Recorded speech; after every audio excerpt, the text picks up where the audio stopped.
ദിവസവും സൂറത്തുൽ വാഖിയ പാരായണം ചെയ്യുന്ന ഒരാൾക്ക് ദാരിദ്ര്യം വരില്ലെന്ന് ഹബീബ് മുഹമ്മദ് റസൂലുള്ളാഹി സ്വല്ലല്ലാഹു അലൈഹി വസല്ലമ തങ്ങൾ അസന്നിഗ്ധമായി പ്രഖ്യാപിച്ച ഒരു യാഥാർത്ഥ്യമാണ്. ഒരിക്കലുമില്ല സൂറത്തുൽ വാഖിയ പാരായണം ചെയ്യുന്ന ഒരാൾക്ക് ദാരിദ്ര്യത്തെ പേടിക്കേണ്ടതില്ല. നമ്മുടെയൊക്കെ ഏറ്റവും വലിയ പ്രശ്നം എൻ്റെ അന്നം മുട്ടുമോ എന്നുള്ള പേടിയാണ്. ഉസ്താദേ, ഈ ഉള്ള റാഹത്തും സന്തോഷവും ഒക്കെ പോകൂല.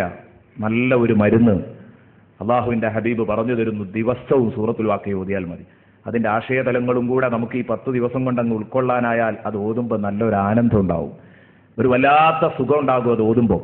അതുകൊണ്ട് എല്ലാവരും അതിനുവേണ്ടി ഒരുങ്ങണം.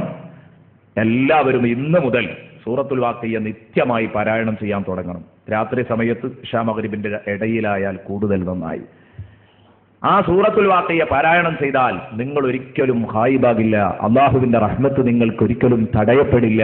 അത് എന്നും കിട്ടിക്കൊണ്ടിരിക്കും.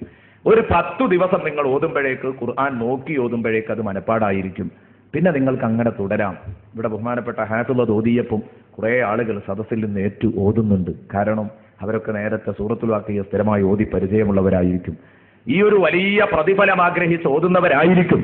അതുകൊണ്ട് ഇന്ന് മുതൽ ഞാൻ പറയുന്നു, നിർബന്ധമായും സൂറത്തുൽ വാഖിയ എല്ലാവരും ഓതിയിരിക്കണം. എന്തേ കാരണം? ഒരു ചെറിയ സംഭവം പറഞ്ഞ് നമുക്ക് വിശദീകരണത്തിലേക്ക് അങ്ങ് കിടക്കാം. ബഹുമാനപ്പെട്ട സയ്യിദുനാ ഉസ്മാൻ ഇബ്നു അഫ്ഫാൻ റളിയല്ലാഹു അൻഹു, ഉസ്മാൻ ഇബ്നു അഫ്ഫാൻ റളിയല്ലാഹു അൻഹു ബഹുമാനപ്പെട്ട അബ്ദുല്ലാഹി ഇബ്നു മസ്ഊദ് റളിയല്ലാഹു അൻഹുവിന്റെ മേൽ കടന്നു വരുന്നു. ആരാ അബ്ദുല്ലാഹി ഇബ്നു മസ്ഊദ്? ഇന്നലെ നമ്മൾ പ്രതിപാദിച്ചു, ഇന്നിനി ഇവിടെ പറയേണ്ടതില്ല. ആ ചെറിയ വലിയ മനുഷ്യൻ, ഇന്നലെ നമ്മൾ പറഞ്ഞു, നമ്മുടെ കൂട്ടത്തിൽ നീളമുള്ള ഒരാൾ ഇരുന്നാലുള്ള വലുപ്പാണ് അബ്ദുല്ലാഹി ഇബ്നു മസ്ഊദ് എഴുന്നേറ്റ് നിന്നാലുള്ളത് എന്ന് മുല്ലാരിയുൽ ഖാരി രേഖപ്പെടുത്തിയത് ഞാൻ ഇന്നലെ പറഞ്ഞു. അപ്പൊ ആ ചെറിയ വലിയ മനുഷ്യൻ ഈമാൻ കൊണ്ട്, തഖ്വ കൊണ്ട്, ഇൽമു കൊണ്ട്, എല്ലാം മനക്കരുത്ത് കൊണ്ട് എല്ലാം വലിയ ആളാണ്. കാണാൻ കുറച്ച് ചെറുപ്പാണ്. അപ്പൊ ആ ചെറിയ വലിയ മനുഷ്യൻ അബ്ദുല്ലാഹി ഇബ്നു മസ്ഊദ് റളിയല്ലാഹു അൻഹു രോഗിയായി കിടക്കുകയാണ്. അപ്പോഴാണ് ഉസ്മാൻ ഇബ്നു അഫ്ഫാൻ കടന്നു വരുന്നത്. ഉസ്മാൻ ഇബ്നു അഫ്ഫാൻ കടന്നു വരുന്നു. ദഖല അല ഇബ്നു മസ്ഊദ് റളിയല്ലാഹു അൻഹു ഫീ മറദി മൗതിഹി. ബഹുമാനപ്പെട്ട അബ്ദുല്ലാഹി ഇബ്നു മസ്ഊദ് റളിയല്ലാഹു അൻഹു മരണത്തോട് മല്ലടിച്ച് കിടക്കുകയാണ്. മരണത്തെ മുഖാമുഖം കണ്ടുകൊണ്ടിരിക്കുകയാണ്. ശയ്യാവലംബിയായി കഴിയുന്ന, രോഗശയ്യയിൽ കിടക്കുന്ന അബ്ദുല്ലാഹി ഇബ്നു മസ്ഊദ് മരണത്തെ മുഖാമുഖം കാണുമ്പോ ഉസ്മാൻ ഇബ്നു അഫ്ഫാൻ റളിയല്ലാഹു അൻഹു കയറി വന്നുകൊണ്ട് ബഹുമാനപ്പെട്ടവരോട് ചോദിക്കുകയാണ്, മാ തഷ്തകി, മാ തഷ്തകി, നിങ്ങൾക്ക് വല്ല ശിക്കായത്തും പറയാനുണ്ടോ, വല്ല സങ്കടവും പറയാനുണ്ടെങ്കിൽ പറയാ. ചോദിക്കുന്നത് ആരാ? അബ്ദുല്ലാഹി ഇബ്നു മസ്ഊദ്, ഉസ്മാൻ ഇബ്നു അഫ്ഫാൻ. മദീനയിലെ ഏറ്റവും വലിയ സമ്പന്നനായ ഉസ്മാൻ ഇബ്നു അഫ്ഫാൻ റളിയല്ലാഹു അൻഹു ചോദിക്കുമ്പോ, അവിടെ വെച്ചിട്ട് ഉസ്മാൻ ഇബ്നു അഫ്ഫാൻ റളിയല്ലാഹു അൻഹു ഇത് ചോദിക്കുമ്പോ എന്തായാലും പ്രതീക്ഷയുണ്ട്. ബഹുമാനപ്പെട്ട അബ്ദുല്ലാഹി ഇബ്നു മസ്ഊദിന് എന്ത് സങ്കടം പറഞ്ഞാലും അത് നിവൃത്തിയാക്കാൻ കഴിവുള്ള ഒരു മഹാനാ ചോദിക്കുന്നത്. എന്തെങ്കിലും സങ്കടം പറയാനുണ്ടോ? നമ്മളോട് ആ ഒരു ഘട്ടത്തിൽ ഇങ്ങനെ ഒരു ചോദ്യം ചോദിക്കാൻ, അതും പ്രതീക്ഷയുള്ള ഒരാൾ ചോദിച്ചു കഴിഞ്ഞാൽ നമുക്ക് എന്തൊക്കെ സങ്കടം പറയാനുണ്ടാവും? 100 കൂട്ടം സങ്കടം പറയാനുണ്ടാകും.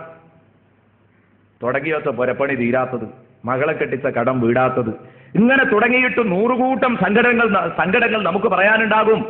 അവിടെ അബ്ദുല്ലാഹി ഇബ്നു മസ്ഊദ് റളിയല്ലാഹു അൻഹു പറയുന്നത് കണ്ടോ നിങ്ങൾ?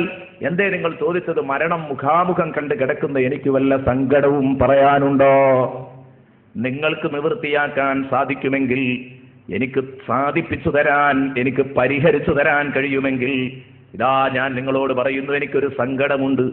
അഷ്തകീ ദുനൂബി, എനിക്കൊരേ ഒരു സങ്കടമേ ഉള്ളൂ.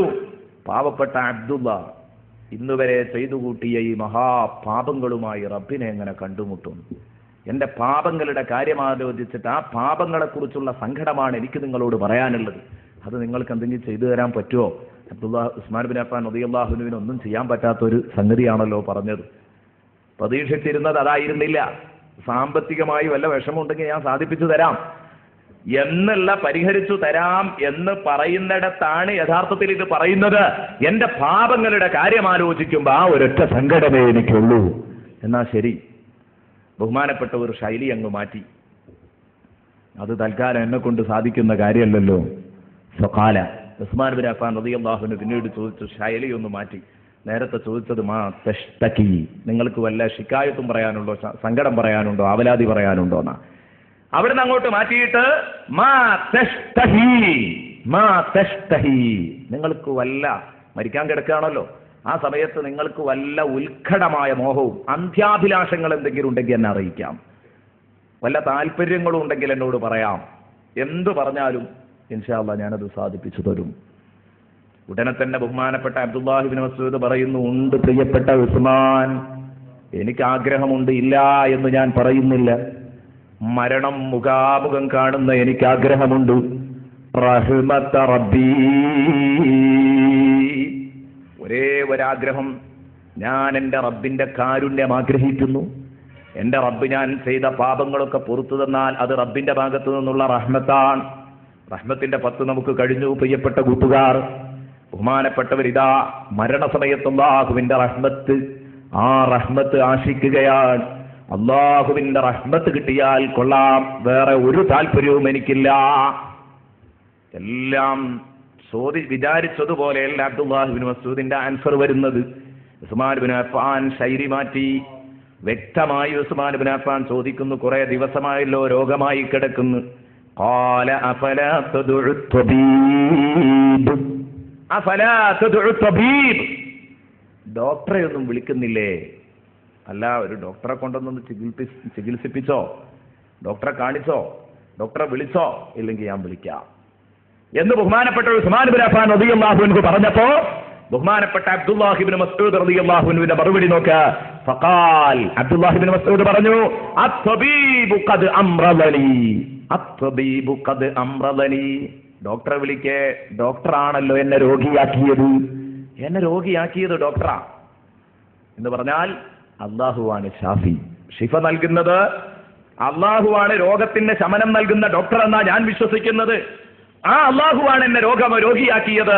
ഇനി ഞാൻ ആരോട് സങ്കടം പറയാനാ? പടച്ച റബ്ബ് ഡോക്ടർ തന്നെ രോഗിയാക്കിയതിന് ഡോക്ടർ എന്താ കണ്ടതെങ്കിൽ കൂട്ടട്ടെ.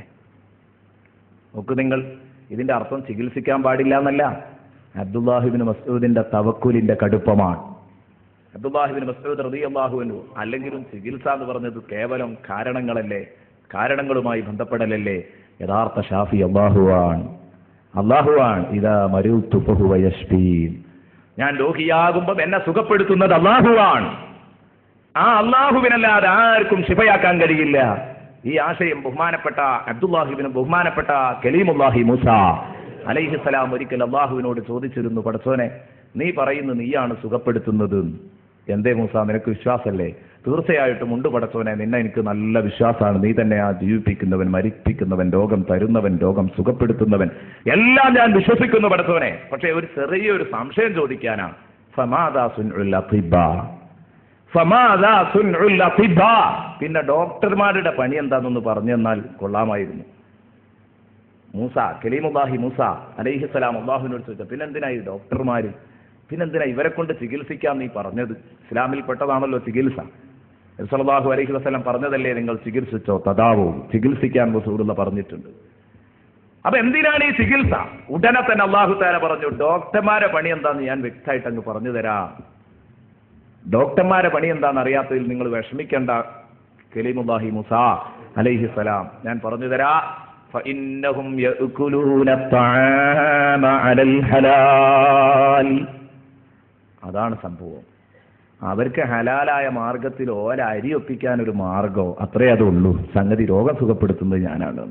ഓൽക്കും വേണ്ടേ ഭക്ഷണം കഴിക്കുക, അതിന് ഹലാലായ ഒരു മാർഗം വേണ്ടേ, അതാണ് ചികിത്സ.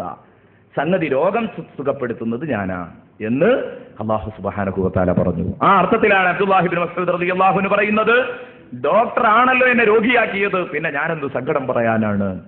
ബഹുമാനപ്പെട്ടവർ വീണ്ടും തുടർന്നു. കാരണം ഈ ചോദിക്കുന്നതൊന്നും ക്ലച്ച് പിടിക്കുന്നില്ലെന്ന് കണ്ടപ്പോൾ ഉസ്മാൻ ഇബ്നു അഫ്ഫാൻ ചോദിച്ചു, അലാ നഉമുറു ബിഅതാഇക ഇബ്നു മസ്ഊദ്, അബ്ദുല്ലാഹി ഇബ്നു മസ്ഊദ്, നിങ്ങൾക്ക് എന്റെ വകയായി എന്തെങ്കിലും ദാനം തരാൻ ഞാൻ എന്റെ ആളുകളോട് പറയട്ടെ. അപ്പൊ അതോടുകൂടെ വിഷയം പിന്നെ പച്ചയായിട്ട് ചോദിച്ചെങ്കിലേ സംഗതി കിട്ടുള്ളൂ എന്ന് മനസ്സിലായി. എങ്ങനെ ചോദിച്ചാലും സംഗതി വളഞ്ഞാ പോകുന്നത്. അപ്പൊ ഇനി ഉസ്മാൻ റളിയല്ലാഹുവിന്റെ താല്പര്യം ഉസ്മാൻ റളിയല്ലാഹുവിന് വ്യക്തമായി ചോദിക്കാൻ, എനിക്ക് നിങ്ങളെ ഈ മരിക്കാൻ കാലത്തൊന്ന് സഹായിക്കണമെന്നുണ്ട്. ഞാൻ എന്തെങ്കിലും ഒന്ന് എൻ്റെ ആളുകളോട് പറഞ്ഞിട്ട് എൻ്റെ ഫണ്ടിന്ന് നിങ്ങൾക്ക് ഇങ്ങോട്ട് അനുവദിപ്പിക്കട്ടെ, ഇങ്ങോട്ട് പാസ്സാക്കിക്കട്ടെ എന്ന് ചോദിച്ചപ്പോ ബഹുമാനപ്പെട്ടവര് പറഞ്ഞ മറുപടി, ലാ ഹാജത ലീ ഫീ. മരണം മുഖാമുഖം കണ്ടു കിടക്കുന്ന എനിക്ക് ഇനി നിങ്ങളുടെ ഔദാര്യത്തിന്റെ ആവശ്യമല്ല. എന്തിനാ എനിക്ക് സ്വത്ത്? ഞാൻ മരിക്കുന്ന എനിക്ക് സ്വത്തിന്റെ ആവശ്യമൊന്നുമില്ല. അപ്പൊ ബഹുമാനപ്പെട്ടവർ ഒന്നും കൂടെ ശൈലി മാറ്റി, നദ്ഫഉഹു ഇലാ ബനാതിക്. നിങ്ങൾക്ക് വേണ്ട ശരിയാണ്, പക്ഷേ കുറെ പെൺകുട്ടികളാണല്ലോ ഉള്ളത്. ഈ പെൺകുട്ടികൾക്കൊന്നും ഒന്നുമില്ല, ജീവിക്കാൻ ഒരു ആസ്തി നിങ്ങളെ കയ്യിലില്ലല്ലോ. ആ കുട്ടികളെയൊക്കെ ഫക്കീറാക്കി പോകുമ്പോൾ, ആ കുട്ടികളെയൊക്കെ ദരിദ്രരാക്കി പോകുന്ന സമയത്ത് അവർക്ക് കഴിക്കാൻ എന്തെങ്കിലും ഒന്ന് വേണ്ടേ? അപ്പൊ അതിന് അവർക്ക് എന്നൊന്നും ജീവിക്കാൻ പറ്റുന്ന സ്ഥായിയായ ഒരു വരുമാന മാർഗം ഞാൻ ഉണ്ടാക്കിയിടട്ടെ എന്നാ ചോദിച്ചത്. നിങ്ങൾക്ക് വേണ്ടി ഞാൻ ഉണ്ടാക്കിയിടട്ടെ. നമ്മളാണെങ്കിൽ എന്ത് പറയൂ? അതൊന്ന് ആലോചിച്ച് നോക്ക് നിങ്ങൾ ആദ്യം. നമ്മൾ ആദ്യത്തെ ചോദ്യത്തിന് തന്നെ ഈ ഉത്തരം പറഞ്ഞിട്ടുണ്ടാവും. എൻ്റെ കുട്ടികളെ കാര്യം ആലോചിക്കുമ്പോൾ എനിക്ക് ആകെ ബേജാറാകുന്നത്. ആദ്യത്തെ ചോദ്യത്തിന് വേറെ എന്തെല്ലാമോ ഉത്തരം പറയാമെങ്കിലും നമ്മളുടെ നാട്ടിൽ ആദ്യം വരുന്ന ഉത്തരം അതായിരിക്കും. ഇങ്ങനെ ചോദിച്ച സമയത്ത് ബഹുമാനപ്പെട്ടവർ അവിടെയും പറയുന്നില്ല, എന്റെ പെൺമക്കൾക്ക് അതിന് ആവശ്യമല്ല. എന്റെ പെൺമക്കൾക്ക് എന്തിനാണ് ആ സ്വത്ത്? നിങ്ങളുടെ ഔദാര്യത്തിന്റെ ആവശ്യമൊന്നും എന്റെ പെൺമക്കൾക്കില്ല. സുബ്ഹാനല്ലാഹ്. അത് കേട്ടപ്പോൾ ഉസ്മാൻ ബിൻ അഫ്ഫാൻ അത്ര പറ്റിയില്ല. ഉസ്മാൻ ബിൻ അഫ്ഫാൻ പറഞ്ഞു, നിങ്ങൾക്ക് ആവശ്യമില്ല എന്ന് പറയാം, കാരണം നിങ്ങൾ ഇന്ന് മരിക്കുക. നിങ്ങൾ മരിക്കുമ്പോൾ നിങ്ങൾക്ക് ആവശ്യമില്ല എന്ന് പറയാം, പക്ഷേ നിങ്ങളെ പെൺമക്കൾ ഇഞ്ഞും ഇവിടെ ജീവിക്കേണ്ടവരല്ലേ? ആ പെൺകുട്ടിക്ക് ഭക്ഷണം കഴിക്കണ്ടേ? കാറ്റടിക്കാൻ പറ്റൂലല്ലോ, ഭക്ഷണം കഴിക്കണ്ടേ? ഇവർക്ക് ഭക്ഷണം കഴിക്കാൻ എന്തെങ്കിലും വകുപ്പ് വേണ്ട, അവർക്ക് വേണ്ടാന്ന് നിങ്ങൾ എങ്ങനെയാ ഇത്ര ധൈര്യത്തിൽ പറയുന്നത്? അപ്പോഴാ മഹാനവറുകൾ പറഞ്ഞത്. അതാണ് നാം ഇവിടെ ഉണർത്താൻ ഉദ്ദേശിക്കുന്നത്. ബഹുമാനപ്പെട്ടവർ പറഞ്ഞു, എനിക്ക് അവരുടെ കാര്യത്തിൽ ഒരു പേടിയുമില്ല. കാരണം എന്താ അറിയോ? ഫഇന്നീ ഖദ് അമർതുഹുന്ന അൻ യഖറഅന സൂറത്തുൽ വാഖിഅതി കുല്ല ലൈല ഫഇന്നീ സമിഅതു റസൂലല്ലാഹി സ്വല്ലല്ലാഹു അലൈഹി വസല്ലമ യഖൂൽ മൻ ഖറഅ സൂറത്തുൽ വാഖിഅതി ഫീ കുല്ലി ലൈലത്തിൻ ലം തുസിബുഹു ഫാഖത്തുൻ അബദാ.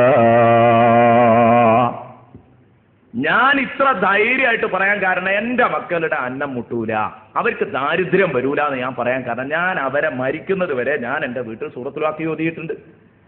വാഖിയ എന്ന അധ്യായം ഓതാൻ ഞാൻ എൻ്റെ മക്കളെ കൽപ്പിക്കുകയും ചെയ്തിട്ടുണ്ട്. ഞാൻ മരിക്കോളും അവരെ കൊണ്ട് അത് ഓദിച്ചിട്ടുണ്ട്. എൻ്റെ കാലശേഷം അവരത് ഓതും. അവരോട് ഞാൻ കൽപ്പിച്ചിട്ടുണ്ട്, സൂറത്തുൽ വാഖിയ എന്ന് ഓതണട്ടോ. ഞാൻ എൻ്റെ ഹബീബ് പറയുന്നത് കേട്ടിട്ടുണ്ട്. ഫഇന്നീ സമിഅതു റസൂലല്ലാഹി സ്വല്ലല്ലാഹു അലൈഹി വസല്ലമ യഖൂൽ, എൻ്റെ ഹബീബ് പറയുന്നത് ഞാൻ കേട്ടിട്ടുണ്ട്. മൻ ഖറഅ സൂറത്തുൽ വാഖിയതി ഫീ കുല്ലി ലൈല, ഓരോ രാത്രിയിലും സൂറത്തുൽ വാഖിയ പാരായണം ചെയ്യുന്നവൻ ആരുണ്ടോ, ലം തുസിബുഹു ഫാഖത്തുൻ അബദാ, ഇല്ല അയാൾക്കൊരിക്കലും അന്നം മുട്ടുകയില്ല, ദാരിദ്ര്യം അയാളെ ബാധിക്കുകയില്ല. ഇതെന്റെ ഹബീബ് എനിക്ക് തന്ന ഓഫറല്ലേ, ഞാൻ എന്തിനു പേടിക്കണം? എന്റെ ഹബീബ് ഇത്ര നല്ല ഒരു മെഗാ ഓഫർ എനിക്ക് പ്രഖ്യാപിച്ചിട്ടുണ്ടെങ്കിൽ എന്റെ പെൺകുട്ടികൾക്ക് അത് ഓതിയാ പോരെ? അതങ്ങനെ കിട്ടിക്കൊള്ളും. ഈമാനിന്റെ കടുപ്പാണ് പ്രിയപ്പെട്ട കൂട്ടുകാരെ. അതുകൊണ്ട് ഒരൊറ്റ ദിവസവും അതാ മറന്നു പോകരുത്. ഇമാം നസഫി റഹ്മത്തുള്ളാഹി അലൈഹി തന്റെ തഫ്സീറുൽ മദാരിക്കിൽ ഇങ്ങനെ ഒരു സംഭവം ഉദ്ധരിക്കുന്നത് കാണാം. എന്തിനാ ഇത് പറഞ്ഞതെന്ന് ചോദിച്ചാൽ, ഇന്ന് മുതൽ സൂറത്തുൽ വാഖിയ പാരായണം തുടങ്ങണം.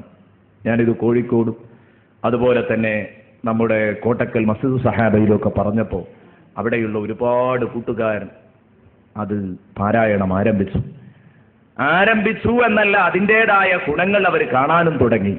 അവർ ഒരുപാട് ആളുകൾ പറഞ്ഞു, വല്ലാത്തൊരു സൂറത്തുൽ ഗിന, സമൃദ്ധിയുടെ അധ്യായം എന്ന് അള്ളാഹുവിന്റെ റസൂൽ ഇതിന് പേരിട്ടത് വെറുതെ അല്ല. സമൃദ്ധിയുടെ അധ്യായം എന്നൊരു പേരുണ്ട്.